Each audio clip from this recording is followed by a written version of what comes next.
최근 연구에 따르면 70대, 80대, 심지어 90대도 운동, 식단, 스트레스, 수면, 영양보조제 섭취, 또 습관을 변화시켜 새로운 뉴런의 성장을 자극할 수 있다고 한다.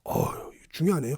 알츠하이머 환자를 포함한 노인층 역시 젊은 사람들처럼 새로운 뉴런을 많이 기를 수 있다는 연구 결과도 있다고 합니다.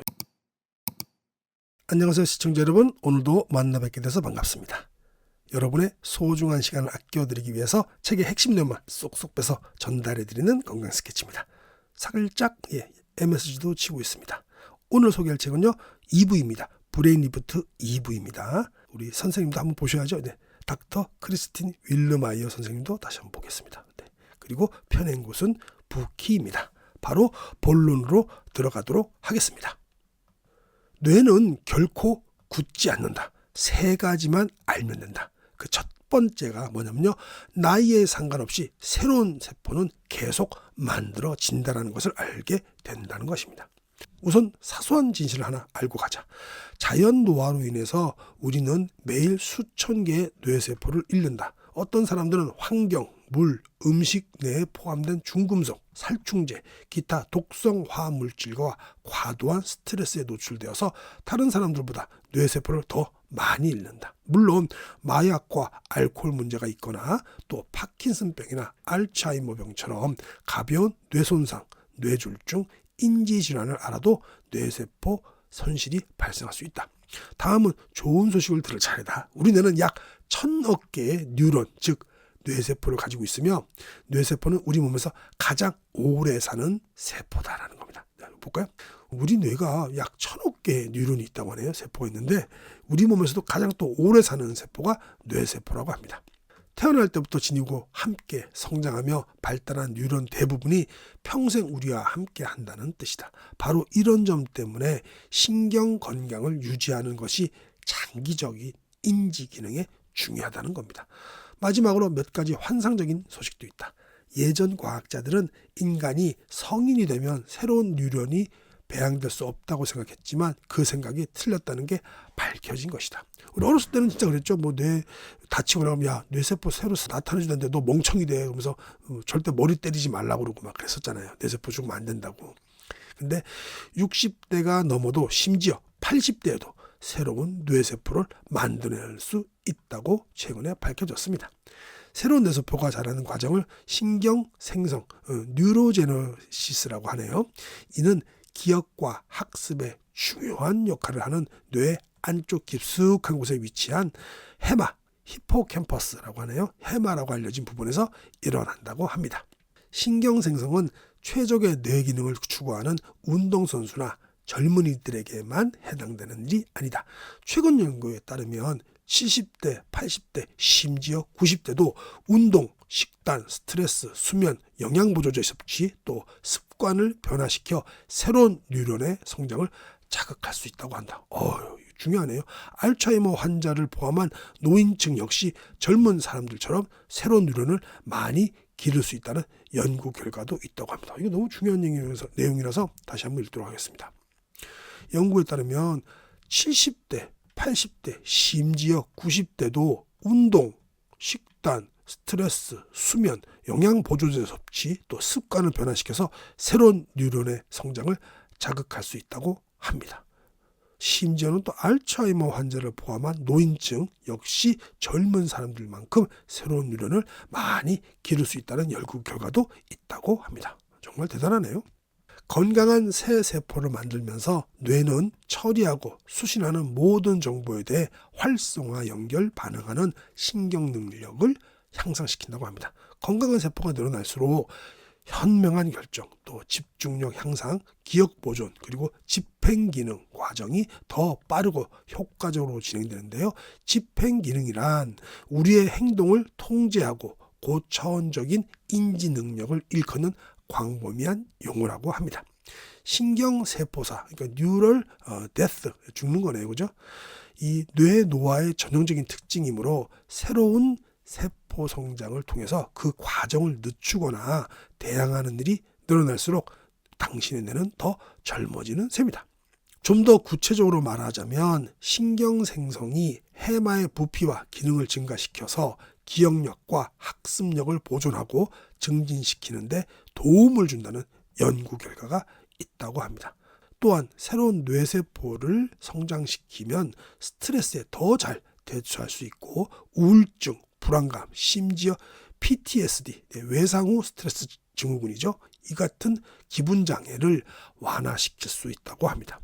아직 초기 단계이긴 하지만 해마의 뇌세포 성장이 알츠하이머 병과 같은 인지질환의 진행을 늦추거나 역전시킬 수도 있다는 연구가 있다고 합니다. 신경 생성과 신경 가소성 혹은 새로운 학습으로 인한 신경 연결의 변화는 모두가 우리의 일생에 걸쳐서 뇌의 능력이 변화함을 보여준다는 증거죠. 새로운 뉴런을 키우는 것은 우리의 뇌를 리모델링할 수 있는 방법이며 우리에게 인지 기능을 개선할 수 있는 평생의 능력을 선사한다고 합니다. 이 책을 통해 우리는 새로운 뉴런의 성장을 촉발시키는 구체적이고 과학적인 근거가 있는 방법을 배우게 될 것이다. 네, 지금 배우고 있습니다. 여기에는 운동 종류, 또 음식 및 영양 보조제, 그리고 스트레스 관리 방식 같은 것들도 포함되어 있습니다. 어떤 방법은 매우 구체적이라고 합니다. 즉 모든 유형의 운동이 새로운 뉴런 성장을 촉발하지는 않는다는 얘기입니다. 그리고 자동차와 마찬가지로 이런 습관들을 꾸준히 유지함으로써 단순한 기능만을 하는 뇌와 새롭게 복원 작업을 마친 반짝거리는 뇌 사이의 차이가 만들어지는 것이라고 말씀하셨습니다. 자, 뇌 아까 말했죠. 첫 번째가 뭐였죠? 자, 우리가 또 까먹으니까요. 다시 한번 하겠습니다. 뇌는 결코 굳지 않는다면서 세 가지를 알면 된다고 하셨는데요. 첫 번째가 나이에 상관없이 새로운 뇌세포는 만들어진다는 것이었고요. 이제 지금 여기서 말씀하시는 거는요. 밑으로 내려가면 둘째, 혈류가 전부다라는 것입니다. 뇌가 굳지 않는 이유는 혈류가 전부다라는 게 있는데요. 한번 볼까요? 혈류라는 단어가 멋진 뇌과학 용어처럼 들리지는 않겠지만 뇌로 향하는 혈류의 증가는 최적의 인지 건강과 인지 성능에 꼭 필요하다는 점이 증거 기반 연구를 통해서 확인되었다고 합니다. 우리가 일부에서 배웠지만 뇌로 향하는 혈류의 증가를 위해서는 뭐가 있어야 되나요? 뭐만 하면 되나요? 똑바로 앉기만 하면 됩니다. 예, 똑바로 앉기만 하고 바른 자세로 앉기만 하더라도 뇌로 올라가는 혈류가 바로 즉시 증가한다고 합니다. 지금 그러니까 구부정하게 앉아 계시지 마시고요. 딱 허리 펴고 그렇게 앉아 계시면 됩니다. 너무 간단하게 들린다면 제대로 들은 게 맞다. 하지만 간단하다고 해서 보편적이라는 뜻은 아니다. 대개의 경우 최적의 혈류순환이 일어나고 있는 사람은 많지 않기 때문이다.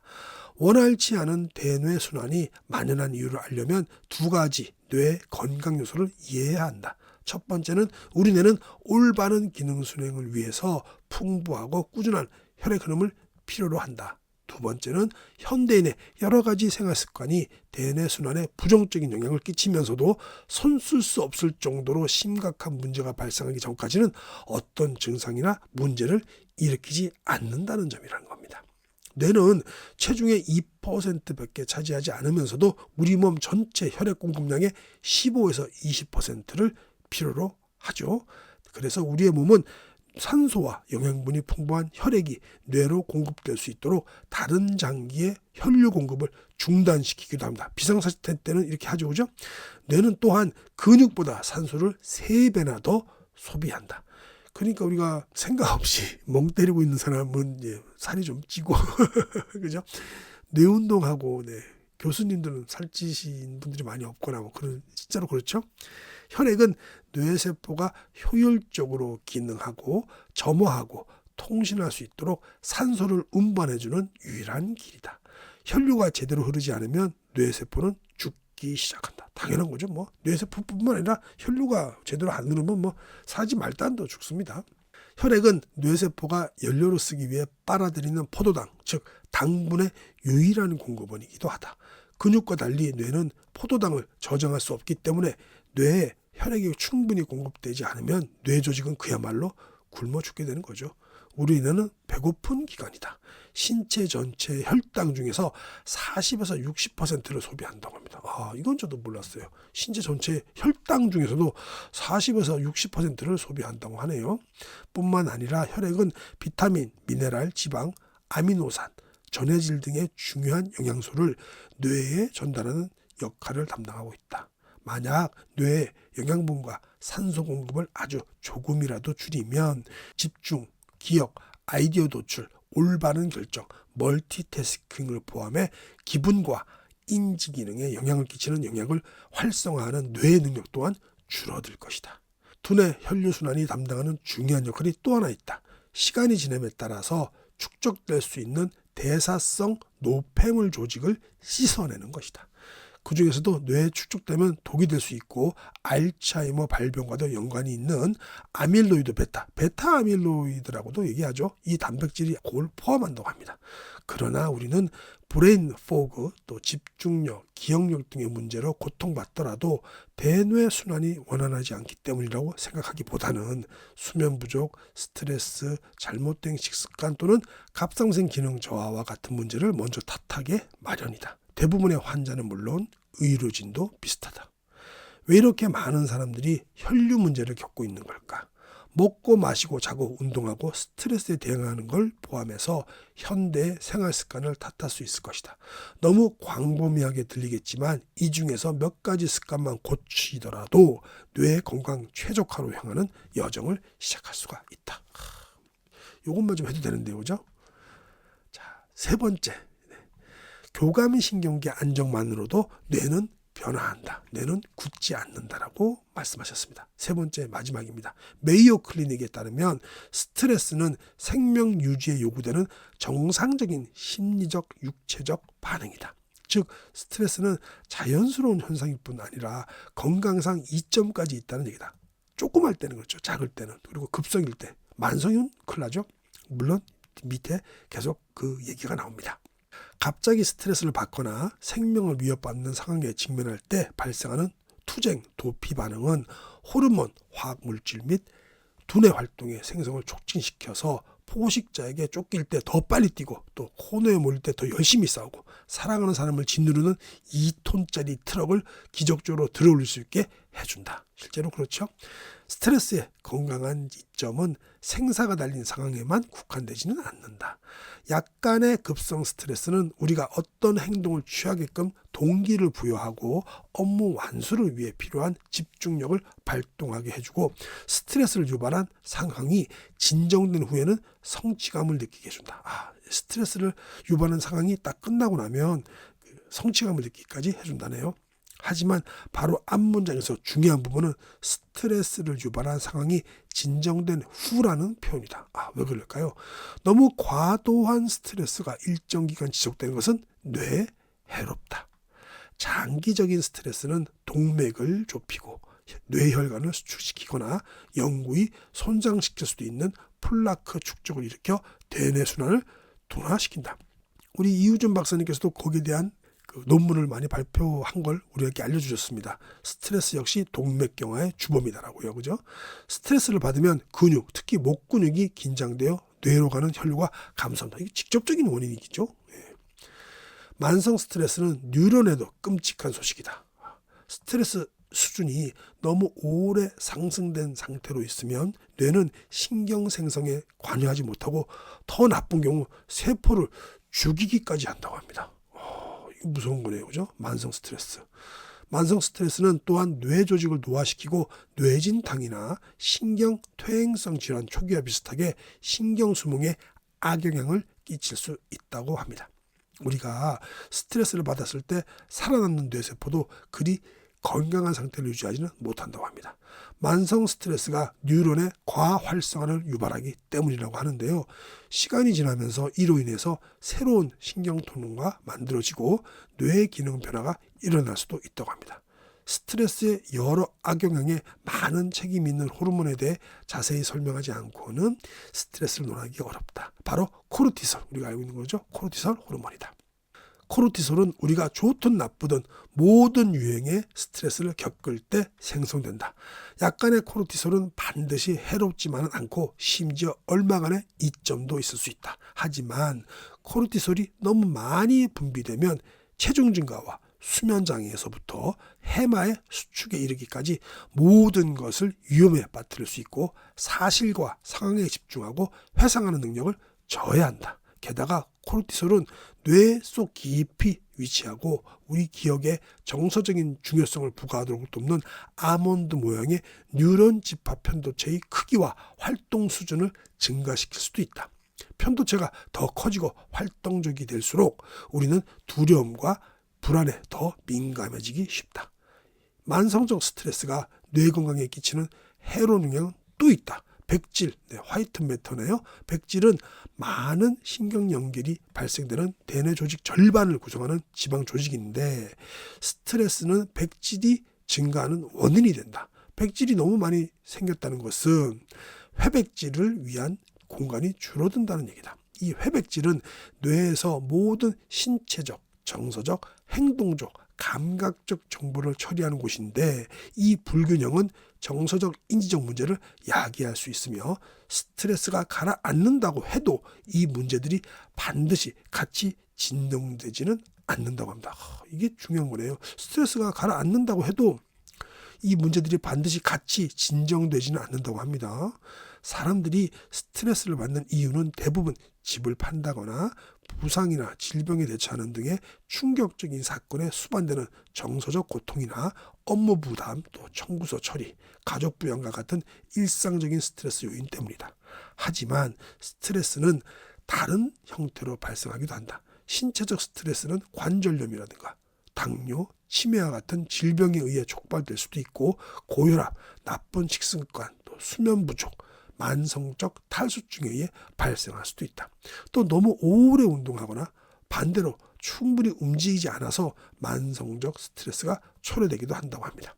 우리는 정신적, 정서적, 육체적 스트레스 외에도 환경적 스트레스에 노출되기도 하는데요. 이는 현대에 와서 더욱 커지고 있는 문제로 우리가 먹고 마시고 입고 걸치고 집과 사무실에서 사용되고 있는 거의 모든 것을 생산하는 데 이 화학물질이 사용되기 때문이죠. 또 최근엔 또 미세 플라스틱이 그렇게 문제가 되죠. 저는 뭐 그렇게 간과하고 살았는데 티백 좀 많이 먹었었는데 하루에 한두 개 먹었었는데 이제 티백을 아예 끊었습니다. 뭐 녹차 티백도 있고 무슨 뭐 옥수수차 티백도 있고 뭐 결명자차 티백도 있고 있잖아요. 그런 거 한두 개씩 먹었는데 이제 아예 안 먹습니다. 미세 플라스틱 문제는 정말 심각하더라고요. 그것뿐만 아니라 모든 환경 호르몬이 문제가 크죠. 우리가 숨쉬는 모든 분자에 존재하는 대기 오염 물질 또한 스트레스를 증가시킬 수 있으며 특히 뇌에 해로운 영향을 끼쳐 인지 저하와 질병 위험을 높인다고 합니다. 미세먼지, 초미세먼지 특히 더 문제가 되죠. 물론 이런 갖가지 스트레스를 떠올리는 것만으로도 우리 스트레스를 받을 것이다. 그러나 해결책으로 들어가기 전에 주의해야 할 중요한 스트레스 요인이 하나 더 남았다. 바로 전자기장이다. 이것도 문제입니다. 저도 지금 컴퓨터 앞에서 이 녹화를 하고 있고 매일 핸드폰 보지만 이게 더 사실 더 큰 문제입니다. 이거는 감춰지고 해서 우리에게 잘 알려지지도 않죠. 미국 국립환경보건과학연구소의 정의에 따르면 전자기장이란 보이지 않는 에너지 영역, 주로 방사선으로서 휴대폰, 컴퓨터, 와이파이, 네트워크, 또 전자레인지, 헤어드라이어, 텔레비전, 전원선 및 기타 전자장비와 무선 전송장치에 의해서 방출된다. 이거 없는 세상을 살 수가 없죠, 지금은. 휴대폰과 장비 제조사들이 생산품에서 방출되는 낮은 수준의 방사선은 인체에 무해하다고 주장하지만 연구 결과는 절대 그렇지 않다. 이게 정말 큰 문제입니다. 휴대폰에 대해 연구에 따르면 전자기장은 뇌의 흥분도나 뉴런의 발화 가능성을 바꿀 수 있다.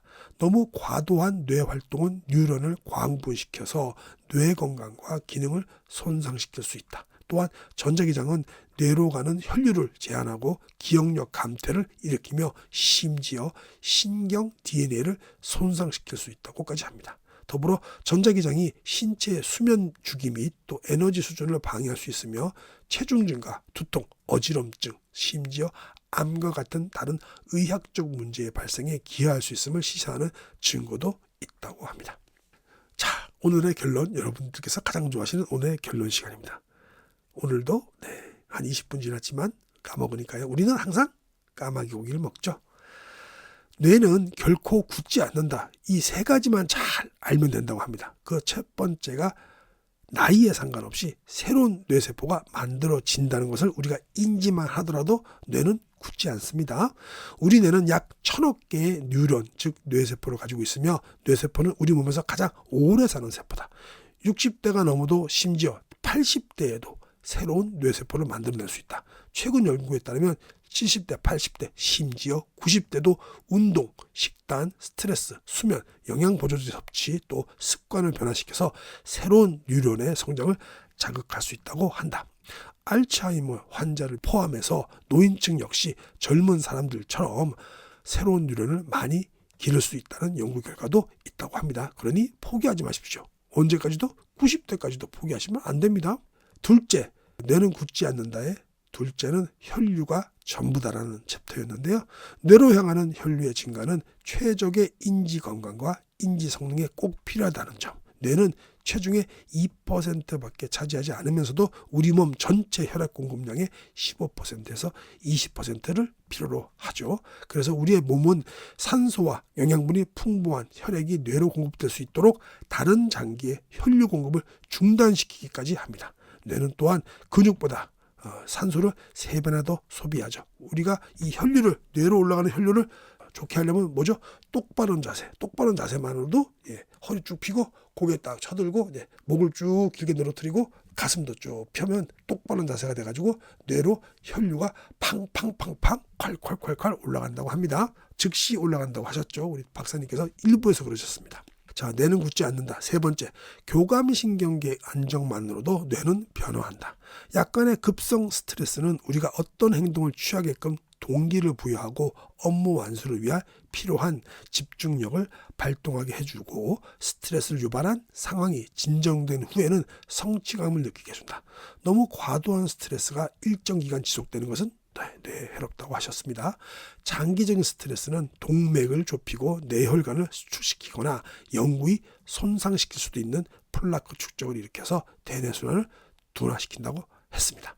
스트레스를 받으면 근육이 긴장되어 뇌로 가는 혈류가 감소하니까 우리 되도록이면 스트레스를 안 받거나 받더라도 목이라도 좀 풀어주는, 목을 좀 살살살 돌려서 풀어주는 거라도 해야 뇌로 가는 혈류가 감소하지 않을 것 같습니다. 이상으로 오늘 책 리뷰 마치도록 하겠습니다. 건강은 하루아침에 망가지거나 좋아지지 않습니다. 건강 스케치와 함께 좋은 습관을 꾸준히 유지하시기 바랍니다. 지금까지 함께해 주셔서 정말 감사합니다.